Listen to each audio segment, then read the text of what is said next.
Al Qaeda ने पांव पसार लिए हैं। हर जुल्म ज्यादा देर तक नहीं चलता है, चाहे किसी सरकार का हो। बंगाल में इसी साल चुनाव है, तभी तो जमकर बवाल है। कहीं बीजेपी के दिग्गजों का रोड शो, तो कहीं रैली के मंच से मुख्यमंत्री ममता का विरोधियों पर सियासी बाण वर्षा। और तो और अब तो खुद पश्चिम बंगाल के राज्यपाल भी इस महाजंग में कूद पड़े हैं। यहाँ तक कह दिया कि ममता राज में तो अलकायदा पैर पसार रहा है। बंगाल में चंद महीनों बाद विधानसभा चुनाव है, लेकिन उससे पहले सत्ताधारी और सत्ता की तलाश वाले दलों में न सिर्फ जुबानी जंग हो रही है, बल्कि खूनी झड़प में कार्यकर्ताओं की जान भी जा रही है। इसी खून खराबे पर बंगाल के गवर्नर जगदीप धनखड़ ने तो दिल्ली आकर देश के गृह मंत्री अमित शाह के साथ मुलाकात और राज्य के मौजूदा हालात पर पूरी रिपोर्ट दी।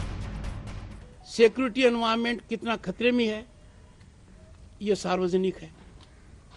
अलकायदा ने पांव पसार लिए हैं। Illegal bomb making is rampant. Bombs की वजह से कितने लोग आहत हुए हैं। नियाटी का बॉम्ब ब्लास्ट कितना खतरनाक रहा है। टीएमसी ने राज्यपाल धनखड़ के सनसनीखेज बयान को संवैधानिक मर्यादाओं का उल्लंघन माना है। टीएमसी का साथ देने के लिए गैर एनडीए दलों ने भी मोर्चा खोल दिया है। इससे पहले आपने किस गवर्नर को इस प्रकार बात करते देखा था? मुझे तो स्मरण नहीं है। एक आध गवर्नर जो हुआ भी करते थे, इससे बहुत कम बोल करके भी उनकी बड़ी निंदा हुई थी। ये तो लाइव टेलीविजन डिबेट में बैठते हैं। समझ में नहीं आता है कि कस्टोडियन ऑफ कॉन्स्टिट्यूशन है या custodian of a political interest है। मुझे तो भाजपा नेतृत्व अगर मेरी सुने तो बंगाल के किसी विधानसभा सीट से इनको टिकट दे दिया जाए। बंगाल में अब की बार बीजेपी ने जीत के लिए एड़ी चोटी का जोर लगा दिया है। लड़ाई सत्ता और साख दोनों की है। तकरीबन हर महीने बीजेपी अध्यक्ष और गृह मंत्री बंगाल का दौरा कर रहे हैं। भले ही दिल्ली की सरहद पर किसान आंदोलन की आंच है, लेकिन बंगाल में किसान हित की बात हो रही है। नड्डा ने कल बर्धमान में ऐलान कर दिया कि दीदी के जाने का वक्त आ गया, क्योंकि सिंहासन खाली करो कि बीजेपी आ रही है। जिस आतंक की बात राज्यपाल धनखड़ ने दिल्ली में कही, उसी को आगे बढ़ाते हुए नड्डा ने कहा कि ममता राज में अकेले बीजेपी के 300 से ज्यादा कार्यकर्ताओं की हत्या हुई है, जिसमें 100 से ज्यादा का तर्पण खुद उन्होंने किया है।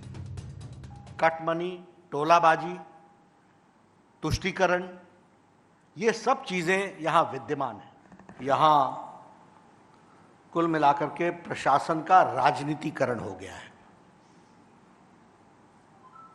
एडमिनिस्ट्रेशन का पॉलिटिसाइजेशन हो गया है। और दूसरा, राजनीति का अपराधीकरण हो गया है।